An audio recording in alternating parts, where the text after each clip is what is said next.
Lewis Hart for the Ring magazine. Delighted today to be joined with British Boxing Board of Control 2024 Trainer of the Year, Don Charles. Don, it's good to be speaking to you. Yeah, how's things? How are you? Yeah, all is good. I always say, thank God, God is great, So, yeah, man, all is good at this end. Absolutely. I guess, well, first things first, I obviously introduced there as the Boxing News 2024 Trainer of the Year. I guess first, I haven't spoke to you since you got that award, but to get that award and I guess get your flowers must be a really, really sort of honor and a nice feeling for yourself. Most definitely. I mean, look, any profession one goes into, you aspire to get to the top. Um, my work ethic has always been very good.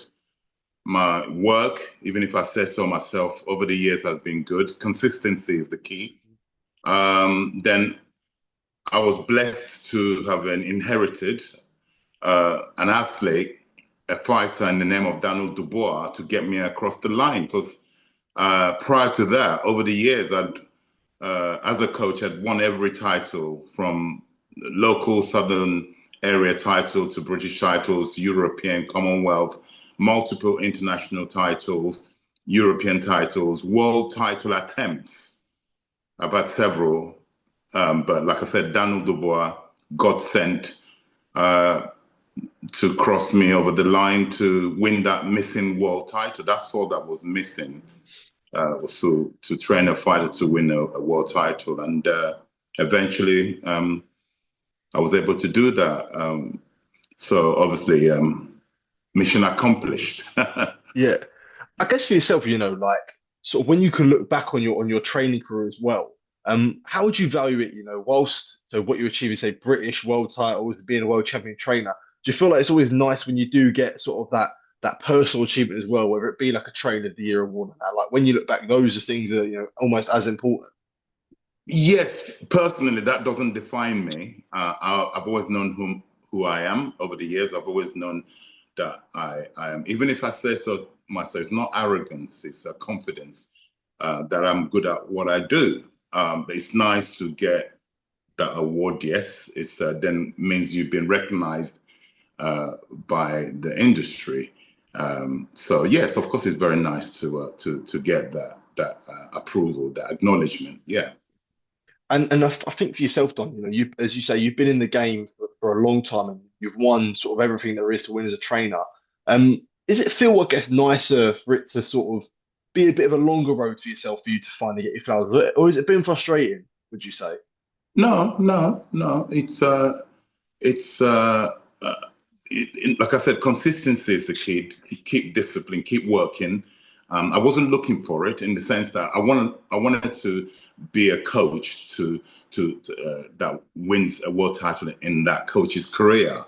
It would be a travesty for me to have gone all through my career and not have won a world title at any weight category. So it was a question of just keep focused and I do it as a coach. And no, it wasn't. How can I say frustrating? I knew that eventually I would do it. Um, Once I've got the fighter that will be able to deliver when it matters. My previous fighters, they've all tried. They've all tried. It's all down to destiny. It's meant to happen when it happens. So yeah, better late than never. Yeah, well, before I do touch on Daniel, I do want to ask you about other people in the gym as well. I know Harry Armstrong boxes this weekend. Correct. Frankie Story, Tyson Gallagher as well, all working towards fight dates. Forgive me if I've forgotten anyone else, but as I say, how are things in the gym? As you say, it's a busy Yeah. gym, so I'm sure there's a lot of fighters in It's there. a very busy. It's a very busy gym. The fighters you just mentioned, they're all in the Pug gym. They're trained and managed by Tony Pill, who works is my colleague's a training partner. He's a part of the team. It's one we all work under the umbrella, the Pug umbrella. Tony is an independent. He has his own stable of fighters, like you just said, Frankie Story, Tyson Gallagher, Jordan Reynolds is also another fighter under the umbrella. Myself, on heavyweight, I've got obviously Daniel Dubois. I've got Tony Yoka, the French Uh, Olympic gold medalist, Rio 2016 gold medalist in the super heavyweight division, who beat Joyce to win that gold. So he's gone under the radar, but he's been working quietly away with myself. He's been with me for 12 months now, and he's been working quietly in the background. And soon he's going to make an entrance to get in the mix, should I say, within the heavyweight division, which is really on fire at the moment worldwide, you know. So I've got Harry Armstrong, as you said, who's fighting this Friday. I've got my own son, George Fox, who's making a comeback after 3 year absence. You know, I've got Jürgen Olduda, who's making his Queensbury debut. He's a cruiserweight this Saturday in Manchester, you know. So basically, we've got a very, very busy gym, the Pug Gym. mhm. Yeah, well, actually, interesting you there. Obviously, said about George Fox making a return as well. I guess sort of how does that feel? Return to the ring after, as you say, sort of so many years out. Yeah, it's one of those things, you know. He's had a few health issues, um, which he's managed to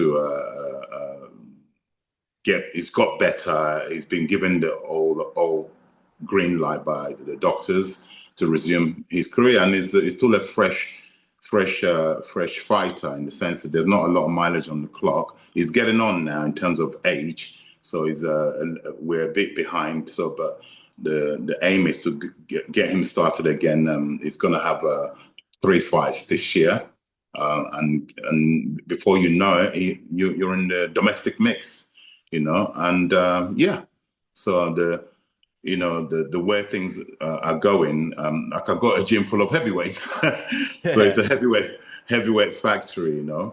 So yeah, all is good.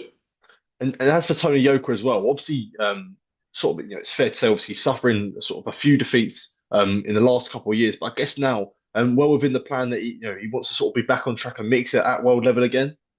That's the plan. I mean, like I said, he's an Olympic gold medalist, and um, like I said to him when he joined me, God forbid should he never fulfill his potential, he'll go down in history as the third fighter to win Olympic super heavyweight gold medal and not converted it to becoming a world champion. He'll go down the third in history of the sport. So that's obviously we want to avoid that. Yeah, You know, at most 97% of the Olympic gold super heavyweight gold medalists has gone on to become a world champion. Only 3%, so 2% at the moment. yeah. Audley Harrison being one of them. Oh God, there's an American who fought Mike Tyson. His name has escaped me. Tyrell, is it Tyrell Tyrell Biggs, Biggs. yeah, Tyrell Yeah, Biggs, yeah, yeah, Tyrell Biggs was the first, and hopefully Tony Yoka will not be the third person to have won the Olympic super heavyweight gold and not gone on to become a world champion. We're going to do everything humanly possible to make sure that he does become a world champion in the future. That's the yeah. Well, plan. let's not hope he joins that sort of select club. But Yeah. yeah, Don, I guess moving on to Dubois now. It's been a while since I last caught up with you. There's a lot to sort of go through and a lot to dissect, but I guess, and it's obviously a topic that's been gone over, but obviously had the sort of situation that happened in Saudi Arabia in February 22nd of them pulling out the Joseph Parker fight. Hmm. Obviously that sort of situation has been sort of glossed over, but I guess for yourself, you took sort of a bit of sort of frustration with the comments that were made by Parker and Andy Lee after Yeah, that. yeah. Yeah, I guess was that frustrating with the whole sort of situation and what went on to hear what Team Parker came out with? Yeah, I'm very disappointed, to be quite frank, from Team Parker. I understand their frustration. I understand their disappointment because I too, as a coach, have been in that sort of situation. And I don't remember the whole boxing fraternity feeling sorry for myself or for Derek Chisora, the actual fighter it happened to in 2010 against Vladimir Klitschko. We went to Germany. We trained very hard, like you do, did a full camp, went to Germany, Mannheim in Germany, back in 2010 to fight Vladimir Klitschko. Coincidentally, it was for the unit to become a unified champion, and his trainer. He after the public workout that very evening, I got back to the hotel, and Frank Warren called to say there's been bad news that Vladimir has got injured doing some stretches in his hotel room, so they aborted mission. Again, we were so disappointed. We flew back from Germany, so I've been in that situation, so I know what Andy Lee, the trainer, and Joseph Parker were feeling. But the difference between them, that situation, our situation back in 2010, Derek Chisora's situation, and Parker and Andy Lee's situation is that we never had a fight. Okay, the Vladimir pulled out, so we didn't have a fight. Consequently, there was no pay. So when this happened to Parker and Andy Lee, they got delivered a fight with a lot of money. They had a fight. It's unfortunate that we had to pull out through illness. Daniel had to pull out through. Daniel wanted to fight. If I can reiterate, Daniel, the fighter, wanted to fight. Yeah, we pulled him out of that fight under the doctor's advice, who recommended from their findings that he shouldn't. They recommended that he shouldn't be fighting 48 hours later. Okay, so now I've never known anything like it from the general public. The general consensus is that Daniel ducked Parker and pulled out. And then, to my surprise and disappointment, Andy Lee, the trainer, whom I respect as a person, as the way he conducted himself, and Parker, the way Parker conducted himself as a person. Yeah, I really like these people. But obviously, I don't have much love for them anymore, because the stance they've taken, I do understand their frustration, granted, I really do.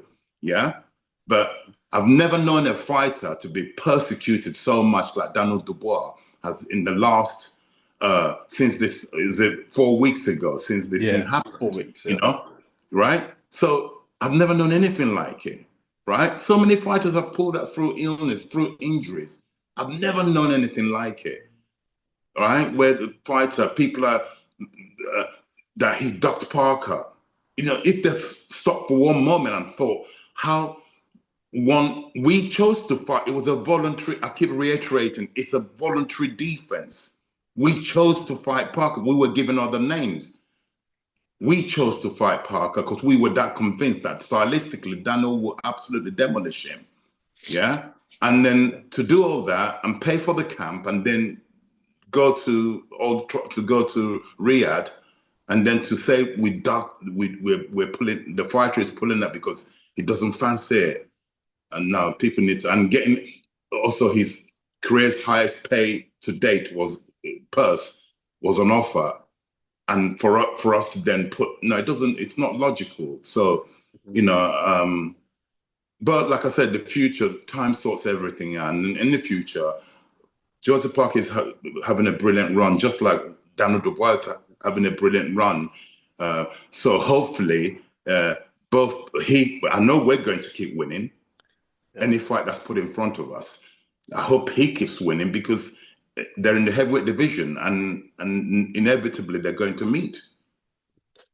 That was going to be my next question, I guess, regarding obviously the pullout and the fight falling off. Do you feel like there's a sort of, it might be sort of owed to Parker to remake that fight? Nothing is owed to nobody. He doesn't owe. We don't owe him nothing. He was a voluntary defense. Yeah. If I can go back in history, Vladimir Klitschko owed Derek a fight. Did he ever fight Derek? No, he did not. Yeah. We don't owe nobody anything. It was a voluntary defense. My fighter was ill. We pulled him out, sensibly pulled him out. The governing bodies, I'm not a governing body or who makes the next fight for Daniel Dubois. I'm not Daniel Dubois' promoter or his manager.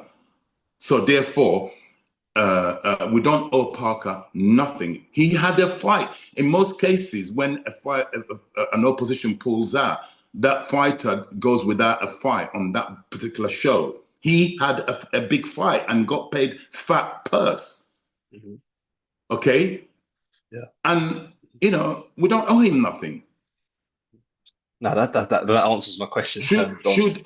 Should their paths cross again? Inevitably, it will, provided he keeps winning, Parker, that is. Then inevitably, they will fight. Yeah. You know, it's a fight that I'd like to see. Daniel Dubois on record in the last 7 days has come out and said, I want to fight Parker.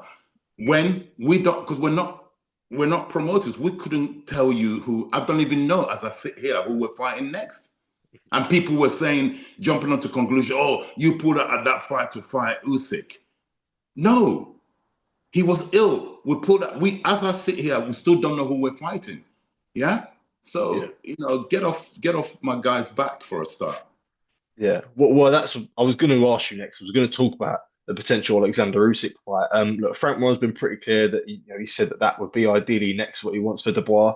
I guess from your point of view, your first fight working with Dubois was the first Yes. Oleksandr Usyk fight.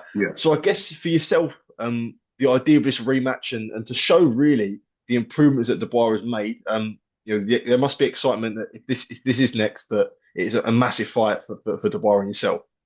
If that's Daniel's next fight, we welcome that. Of course, we will. Who wouldn't? Yeah, in our position, who wouldn't? If that's his next fight, we welcome it. Like you quite rightly said, that was my first camp with Daniel, a new coach, new fighter. Within 14 weeks of being together, we went and fought a guy who's gone on to become the undisputed heavyweight champion of the world. So that's.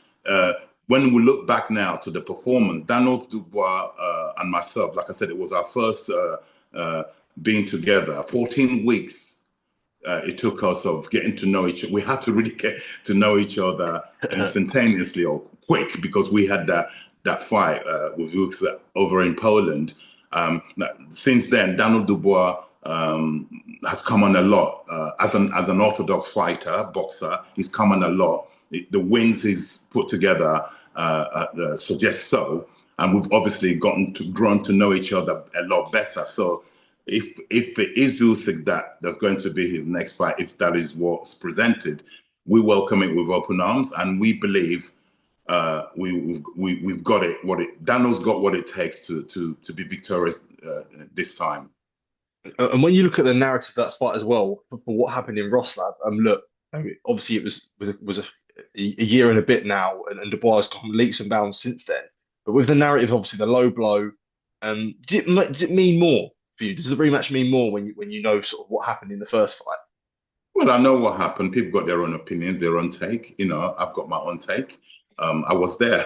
I was 2 meters away from when the punch and the angle, the punch where I was in the corner.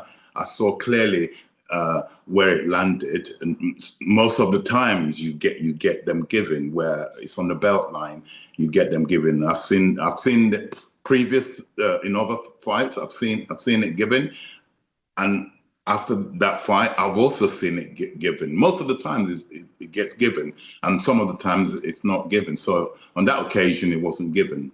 But if that happens to be Daniel's next fight, we're going to right the wrongs, basically. We should have still gone on, irrespective of the controversial outcome.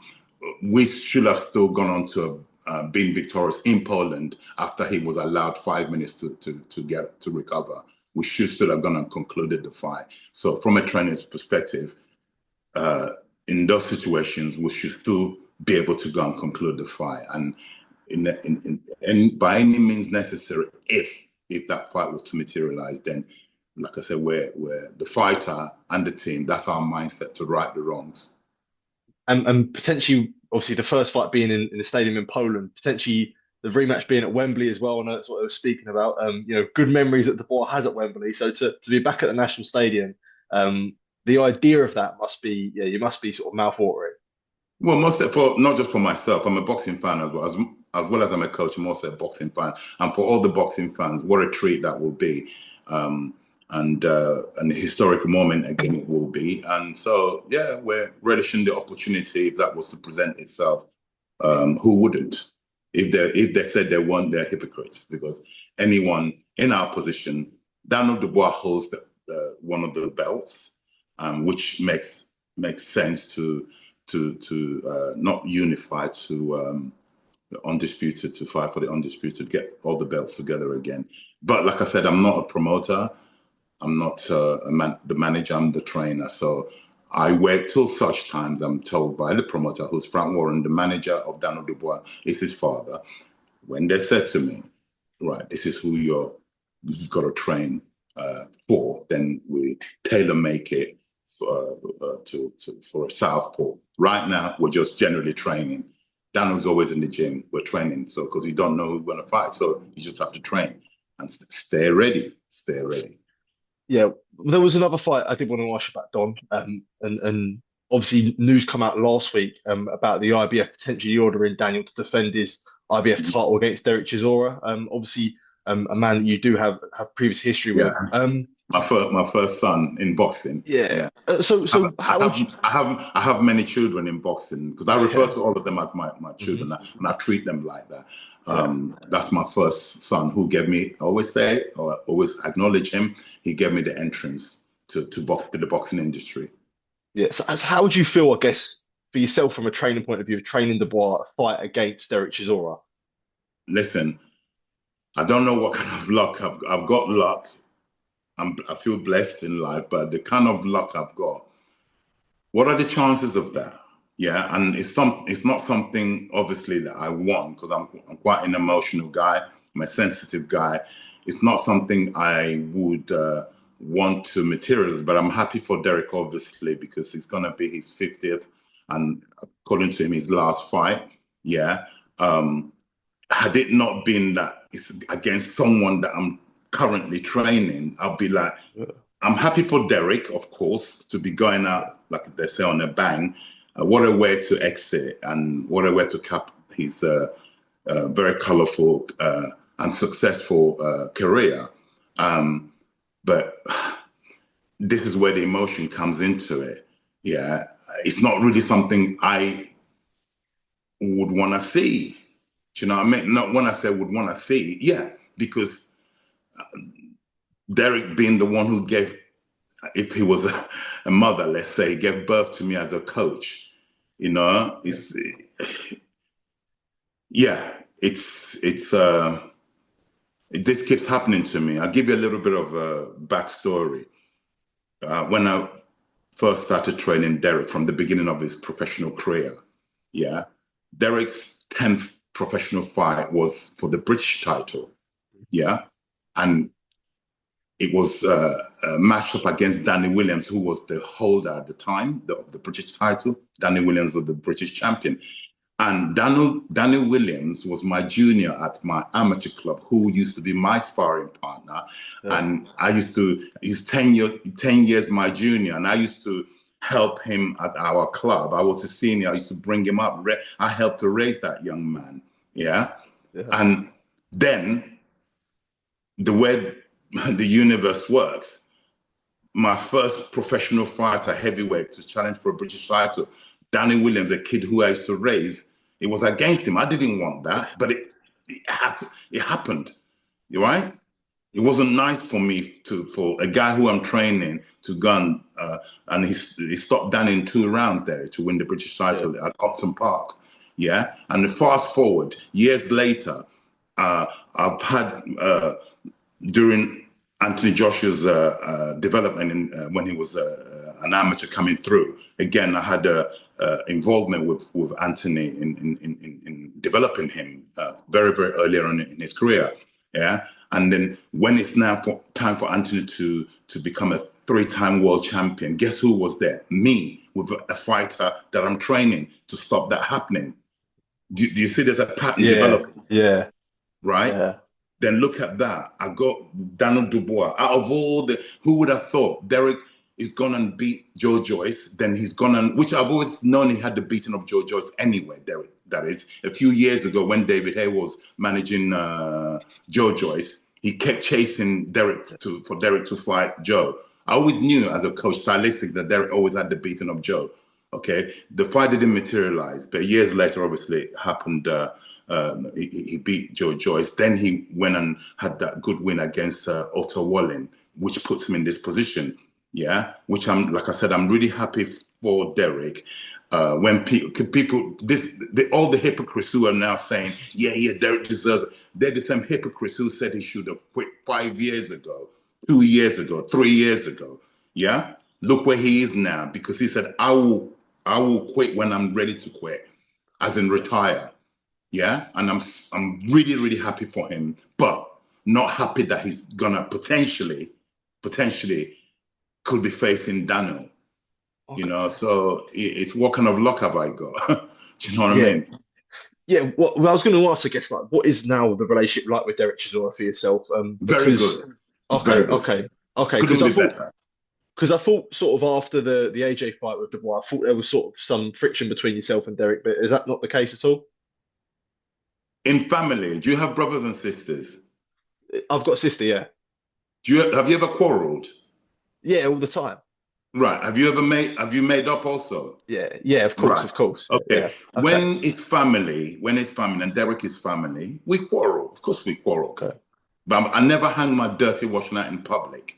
I Yeah. was I was very angry after the AJ fight because I was under a lot of pressure when everybody telling you you're going to lose, yeah.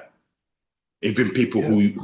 who's supposed to be your family publicly going saying plotting for your downfall. That's what I didn't take lightly, and I still don't. That was my anger.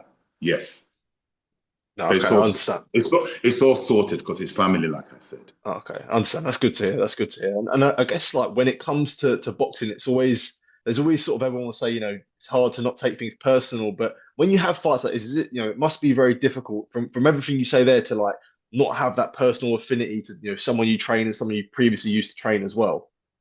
Yeah, people be like, man, everyone's different. I know Mhm. what I'm like. I get very attached. You have to emotionally connected with these boxes to get the best out of them. You have to become one. Mhm. Yeah, you have to become one. From my experience, all my fighters, yeah, part of Yeah. my trade secrets. Yeah. Yeah, you have to love them. They have to love you, and they have to buy into your ethos of your desire, your hunger, your everything. You have to move as one force. Yeah, Yeah. the Yeah. fighter is alone in the ring. Granted, when that bell rings, the fighter is alone in the ring. But it'll be nice. We're all human beings. Yeah, Yeah. that to know that although they're alone in the ring, but you're there spiritually, you're there with them. They're not alone. Yeah, Yeah. No. Yeah. No, I hear that. I that's what I, understand. that's what I try and do with my fighters, Yeah. previous fighters and present fighters. I understand that. I understand. For Daniel, I guess now when you look at an ideal return, I know you say you're just trainer and you'll get a date and you work towards that. But when would be an Correct. ideal time?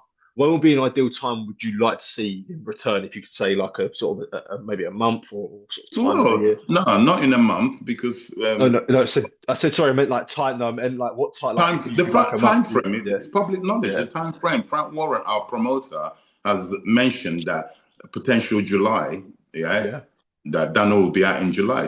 It's public knowledge. He's already yeah. said that. So that's probably what we're looking at.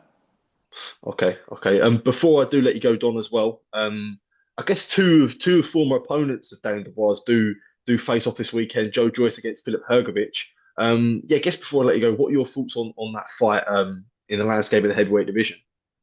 It's a 50-50 fight, in my opinion.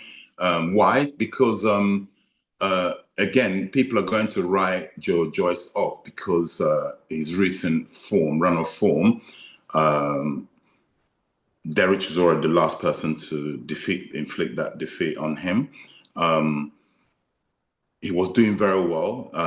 It was a very close fight. Derek dropped him, I believe, in later on. Was it round 10 or Round something? 8, yeah, round 8. I'm Yeah. pretty sure, or round So 9. so that would have swayed it Derek's way, a well-deserved win, and then Hrgovic is coming off the back of a loss to Daniel Dubois and my fighter, and so for them, they're both coming off the back of losses. It's a question of how what has what has Joe got left? Number one, when it comes to Hrgovic, you don't know what the damage he has sustained in terms of the mental damage of where, because he was very confident going into the Dubois fight. He thought it was going to be a walk in the park.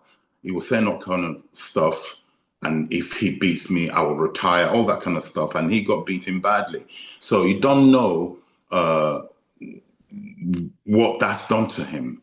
Yeah, when the going gets tough again in that ring, and it will, the going will get tough. Joe is no pushover, okay, and I know he's trained really hard for it, Joe, because my guys have been sparring with Joe, Yeah, Jordan Thompson, the troublesome Thompson, and Harry Armstrong. They've been giving Joe a lot of, so I've got close look into the camp, and I can assure you and the public, they're going to be in for a trick. yeah, Joe is he's almost like I've seen a change in him. I'm not even his yeah, coach. I was able to see there's this kind of extra gear that he's been putting into he knows this is it. He knows this is it.